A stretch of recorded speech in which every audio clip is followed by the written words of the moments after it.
Hi అండి, welcome back my channel veg foodies RJY. ఇవాళ నేను డ్రై ఫ్రూట్స్తో ఇంట్లో చాలా సింపుల్గా, ఇందులో ఏ ఎసెన్షియల్ లేకుండా ఉత్తి పాలతోనే చాలా ఈజీగా ఏ విధంగా తయారు చేయాలో చూపిస్తున్నాను. దానికోసం అని చెప్పి ముందుగా ఒక లీటర్న్నర చిక్కటి పాలు తీసుకొని మరగపెట్టాలండి. తర్వాత ఒక మిక్సీ జార్ తీసుకొని అందులో మనకు నచ్చిన డ్రై ఫ్రూట్స్ అన్నీ కూడా ఈక్వల్ క్వాంటిటీలో యాడ్ చేసుకొని కొంచెం బరకగానే ఒకసారి మిక్సీ పట్టుకొని తర్వాత ఇందులోనే ఒక 5 నుంచి 8 స్పూన్ల షుగర్ వేసుకొని తర్వాత ఒక 5 స్పూన్ల మిల్క్ పౌడర్ని కూడా వేసుకొని మళ్ళీ ఫైన్గా పౌడర్ కింద చేయాలి. ఇది కొంచెం చూసారు కదండి, ఇందులో అక్కడక్కడ పప్పులనే ఉంటాయి. దీంట్లోనే కొంచెం వాటర్ వేసుకొని ఈ విధంగా కలుపుకొని పక్కన పెట్టుకోవాలి. ఇదే పౌడర్ని మనం స్టోర్ చేసుకొని అప్పటికప్పుడు మనం బాదం మిల్క్లా కూడా చేసుకోవచ్చండి. ఇప్పుడు ఈ మరిగిన పాలల్లో ఈ డ్రై ఫ్రూట్ మిక్స్చర్ అంతా కూడా బాగా కలిసేలా వేసుకొని హై ఫ్లేమ్లోనే ఉంచుతూ అడుగు పట్టకుండా మందంగా ఉన్న గిన్నెలోనే మరగపెట్టుకోవాలి.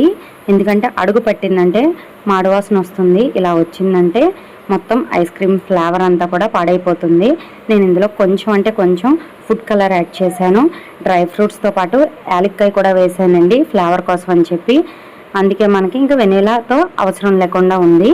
ఇప్పుడు ఇది దగ్గరికి చిక్కపడిన తర్వాత దీన్ని ఒక 8 కంటైనర్లో స్టోర్ చేసుకుని ఫ్రిడ్జ్లో పెట్టి ఒక ఓవర్ నైట్ అంతా డీప్ ఫ్రిడ్జ్లో కూల్ అవనివ్వాలండి.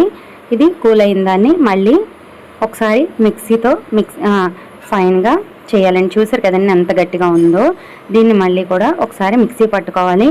దీన్ని ఎలా తింటే డైరెక్ట్ నార్మల్గా పొల్లైస్లు ఉంటాయి కదండి, ఆ టేస్ట్ వస్తుంది. అలా కాకుండా మనకి క్రీమీ టెక్స్చర్తో కావాలి కాబట్టి మనం ఇంకొకసారి ఫైన్గా పేస్ట్లా చేసుకొని దీన్ని మనకు నచ్చిన దాంట్లో వేసుకొని మళ్ళీ ఒక ఓవర్ నైట్ కానీ లేదంటే ఒక 6 అవర్స్ డీప్ ఫ్రిడ్జ్లో స్టోర్ చేయాలి. దీనికోసం అని చెప్పి నేను మట్టి పాత్ర తీసుకున్నాను. అందులో కొంచెం మళ్ళీ డ్రై ఫ్రూట్స్ని కచ్చాపిచ్చాగా దంచుకున్నవి కొంచెం కిందంతా జల్లి తర్వాత ఈ లిక్విడ్ని అంతా కూడా వేసుకొని పైన కూడా డ్రై ఫ్రూట్స్ని మొత్తం అంతా డెకరేట్ చేసుకొని ఒక 6 to 8 అవర్స్ డీప్ ఫ్రిడ్జ్లో స్టోర్ చేశానండి. చాలా చాలా టేస్టీగా ఉంది, చాలా కలర్ఫుల్గా, చాలా హెల్తీగా ఉంది కదండి. మీకు ఇందులో కలర్ కనుక వద్దు అనిపిస్తే స్కిప్ చేసేయండి, ఇది పూర్తిగా ఆప్షనల్ అండి. చూసారు కదండి ఎంత సాఫ్ట్గా వచ్చిందో. అంతేనండి, మీరు ట్రై చేయండి.